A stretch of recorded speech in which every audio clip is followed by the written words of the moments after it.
dengan cepat. Matius 4. Supaya hari ini kita belajar. Jangan ragu-ragu. Nanti saya tunjukkan fakta-fakta dalam hidup ini. Matius 4. Sama cara iblis mencobai Tuhan kita pada masa itu. Matius 4 ayat 3. Lalu datanglah si pencoba itu dan berkata kepadanya, jika engkau anak Tuhan. Saudara tahu arti kata jika? Jadi apa? Meragukan. Jika engkau orang Kristen, jangan terima. Bukan jika aku memang anak Tuhan. Kok nggak ada yang ngamen? Nah itu cara kita menghadapi iblis. Iblis itu membuat bimbang. Maaf ya, jangan tersinggung dulu.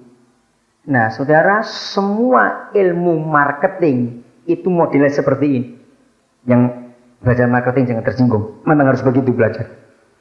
Seorang ahli marketing itu harus bisa membuat orang yang membeli itu ragu-ragu. Dikacaukan dulu. Ya, maka itu orang yang suka ragu-ragu jangan belanja. Bahaya. Akeh salai.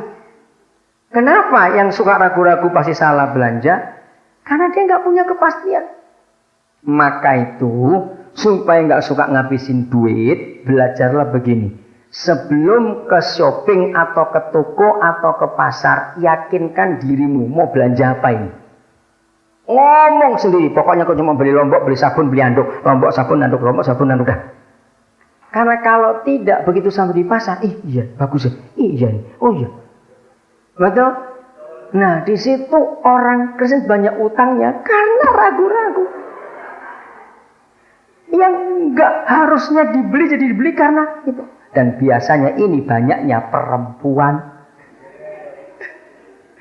Betul.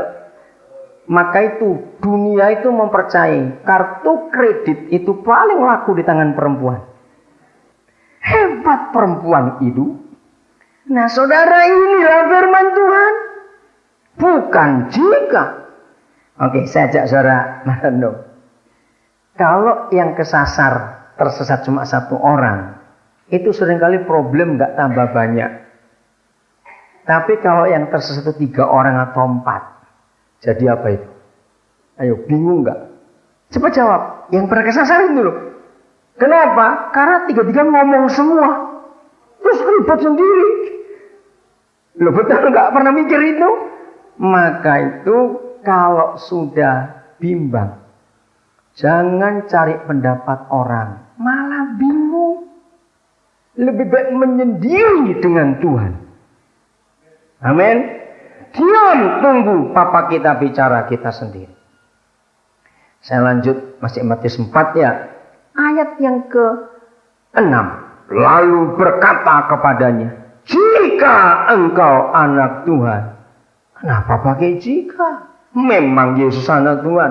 Maka itu dia nggak bisa kalah. Jadi seringkali persoalan-persoalan itu berat kita hadapi. Sebetulnya bukan berat persoalannya. Itu karena gobloknya kita tapi sok pinter. Betul tidak? Sudahlah, kalau percaya diri kita ini bodoh, jangan ngotot. Sudah bodoh ngotot lagi. Kok nggak jengkelin kalau begitu itu? Betul? Belajar nyerah sudah. Maka itu kenapa sih semua orang yang dioperasi harus dibius dulu? Sebetulnya kalau orang itu tahan sakit nggak usah dibius, langsung aja dibedel. Bedah beres sudah. Masalahnya cuma satu alasannya. Kalau nggak dibius nanti pasiennya nunjuk dokternya. Betul nggak? Bingung, nggak jadi dioperasi. Dibius supaya tenang, itu maksudnya. Jadi sama dengan papa kita, dia nggak mau bius kita, cuma dia mau kita nyerah sendiri. Sudahlah kamu diam. Nanti aku yang ngurus ini. Jalannya sudah ada di sini. Amin. Jadi masalah kita itu bukan masalah. Masalah yang kita hadapi bukan itu masalahnya. Masalah itu sendiri adalah diri kita ini. Saya ulang, masalah itu sendiri adalah diri kita.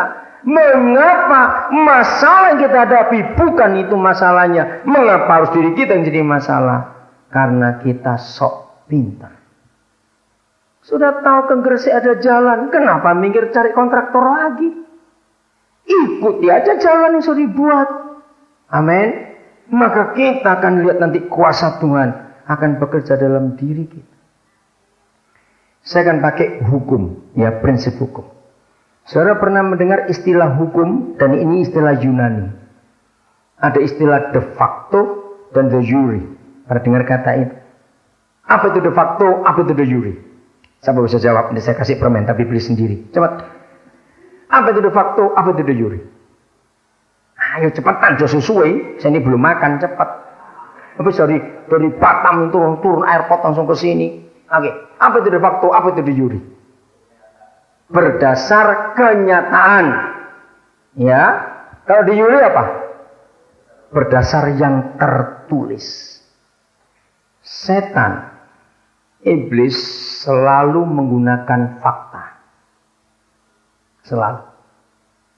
Tapi yang benar itu bukan fakta.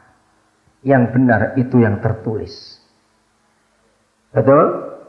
Nah, sekarang masalahnya bagaimana kita bisa menguatkan diri kita dengan yang tertulis. Maka itu mengapa cara Tuhan Yesus melawan si pencoba itu dengan kata ini, sebab sudah tertulis.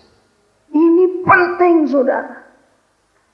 Posisi saudara dan posisi saya yang sudah dibangkitkan, kata telah dibangkitkan dan didudukkan bersama-sama dengan Yesus Kristus di surga oleh Bapa, itulah de jure dan de facto. Kenapa saya bisa berkata itu?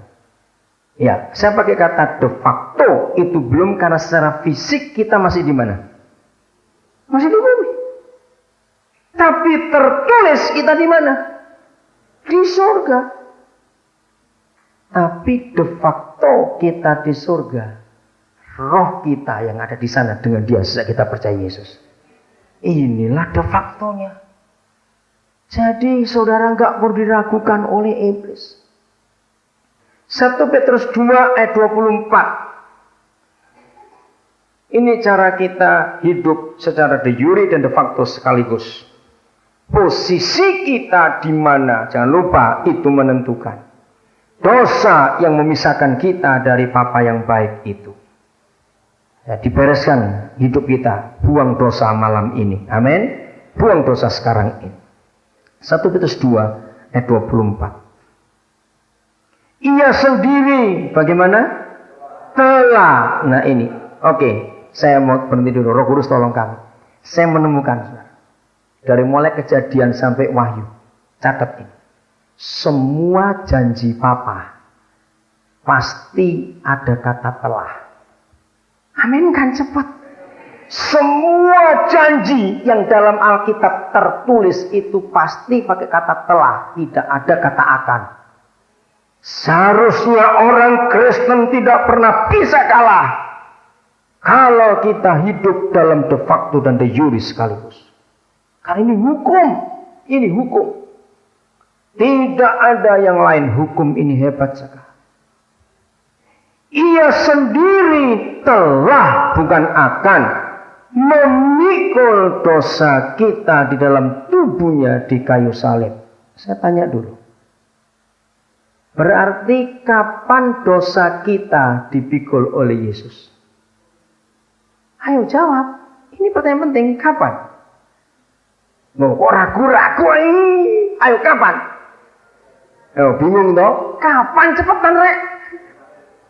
Ya jangan pakai kata itu. Waktunya aja. Kapan dosa kita sudah dipikul oleh Yesus? Sejak kapan? Waktu itu. Pertanyaannya.